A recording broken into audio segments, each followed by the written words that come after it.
In one of his most consequential addresses on foreign policy, Iran's supreme leader Ayatollah Ali Khamenei delivered a clear and unyielding message to both domestic and international audiences. Speaking in a recorded statement, he dismissed any prospects of negotiations with the United States over Iran's nuclear program. Ayatollah Khamenei stated firmly that Tehran would not compromise under foreign pressure. He made it clear that Iran intends to continue its uranium enrichment activities while stressing that the nation has no ambitions to produce nuclear weapons. His remarks once again underlined Iran's long-standing stance on the global stage, signaling continuity rather than change. Khamenei declared, "Iran will not surrender to pressure regarding its uranium enrichment." He further emphasized, "We have no intention of producing nuclear weapons." These remarks came just days after the United Nations Security Council rejected a resolution to extend Iran's sanctions relief. The timing of his speech was striking, coinciding with the Iranian delegation's presence in New York for high-level diplomatic engagements. Historically, such visits have occasionally revived speculation about potential dialogue between Tehran and Washington, but this time Khamenei put that notion to rest. In his address, Khamenei was explicit in describing the futility of engaging with the United States under present conditions. According to him, any attempt at talks would not be genuine negotiations, but an exercise in capitulation. Khamenei said, "Under the current circumstance, talks with the United States is an absolute deadlock." He expanded on this reasoning by criticizing Washington's approach, claiming that it does not aim to listen or compromise, but to impose. The US approach pertaining to the talks is not to negotiate, but to dictate their demands on Iranians, Khamenei asserted. This framing echoes a sentiment long expressed in Tehran that Washington's expectations in nuclear discussions have been framed not around mutual respect, but around coercion. For Iran's leadership, accepting such terms would equate to abandoning sovereignty. The issue of Iran's nuclear program has been a cornerstone of its international relations for over 2 decades. While Western powers, particularly the United States, have repeatedly voiced concerns about Tehran's uranium enrichment activities, Iranian officials consistently argue that their program is for peaceful purposes such as energy generation and medical research. Khamenei's latest remarks underscore this established position. His assertion that Iran is not seeking to build a nuclear weapon reflects the message Tehran has sought to project since signing the Nuclear Non-Proliferation Treaty decades ago. While critics often cast doubt on these assurances, the leadership continues to deny any interest in militarizing its nuclear technology. In the Supreme Leader's words, Iran is not seeking a nuclear bomb. This is the very gist of our nuclear policy. Observers note that the timing of Khamenei's speech was particularly significant.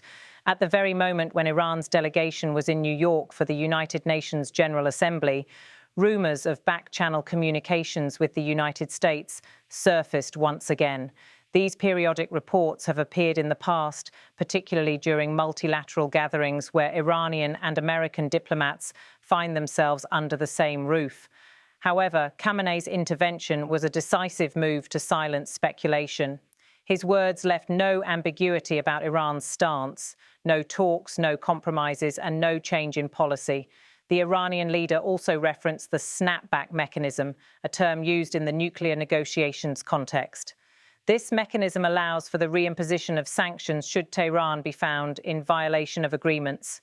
With growing pressure for sanctions to be reinstated, Iran faces a precarious economic and diplomatic moment. Yet, rather than show flexibility, the Supreme Leader doubled down on defiance. Khamenei's rejection of negotiations has broad implications.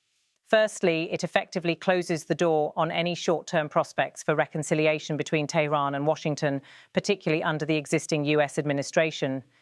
The Supreme Leader's framing of talks as a deadlock suggests that Tehran sees no benefit in continuing even informal engagement.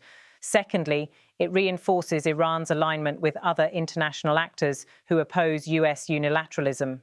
For years, Iran has sought closer ties with countries like Russia and China, both of which have defended Tehran in the UN Security Council and opposed Washington's efforts to isolate the country. By stressing resistance against American pressure, Khamenei signaled to these partners that Iran will not break ranks. Lastly, his message was also directed inward. For domestic audiences, especially those grappling with sanctions-induced economic hardship, Khamenei's speech was meant to project resolve. It reassures his supporters that Iran will not bow to foreign coercion, even under immense pressure. Iranian officials and analysts have characterized this speech as a restatement of the nation's nuclear doctrine rather than a shift. For years, Tehran has insisted it does not intend to weaponize its nuclear program. At the same time, it has refused to suspend uranium enrichment, which it sees as a sovereign right under international treaties. Khamenei's remarks once again reflected this delicate balance. He reiterated Iran's commitment to enrichment while simultaneously denying military ambitions. In his words, this remains the essence of Iran's foreign policy on nuclear matters. According to observers in Tehran, this dual message serves multiple purposes. Internationally, it allows Iran to assert legitimacy by stressing peaceful intent. Domestically, it strengthens the leadership's image as defiant protectors of national independence. The backdrop to this speech is a diplomatic environment fraught with tension. After years of back and forth, the Iran nuclear deal, formerly known as the Joint Comprehensive Plan of Action, JCPOA, remains in limbo. The United States' withdrawal from the agreement years ago triggered renewed hostility, while European parties have struggled to preserve the accord.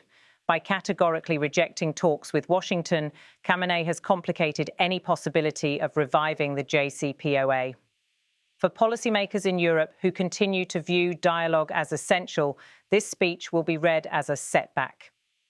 For American officials, it confirms long-held suspicions that Tehran is not serious about compromise. Political analysts describe Khamenei's message as both expected and significant. Tara Asadi, reporting from Tehran, emphasized that it was one of the most significant speeches in terms of foreign policy delivered by the Iranian supreme leader in recent years.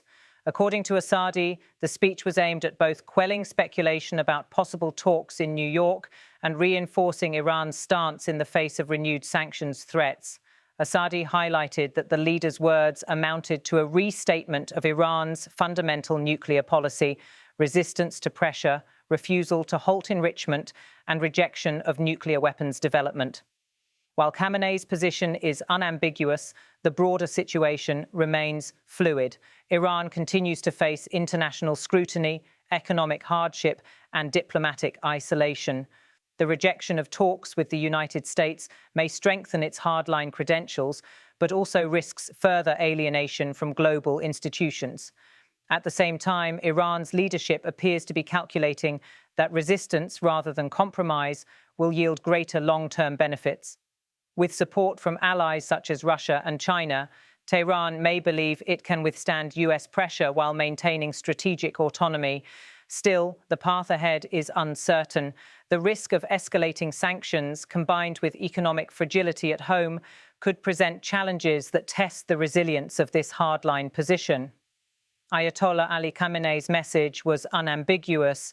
Iran will not bend under American pressure. By insisting that uranium enrichment will continue while rejecting any notion of nuclear weapons development, the supreme leader reaffirmed a policy that has defined Tehran's posture for decades. His remarks, Iran will not surrender to pressure regarding its uranium enrichment, and, under the current circumstance, talks with the United States is an absolute deadlock, encapsulate the defiant tone of Iran's foreign policy. For now, Iran stands firm, projecting strength in the face of mounting international challenges. Whether this strategy secures long-term stability or deepens isolation remains to be seen.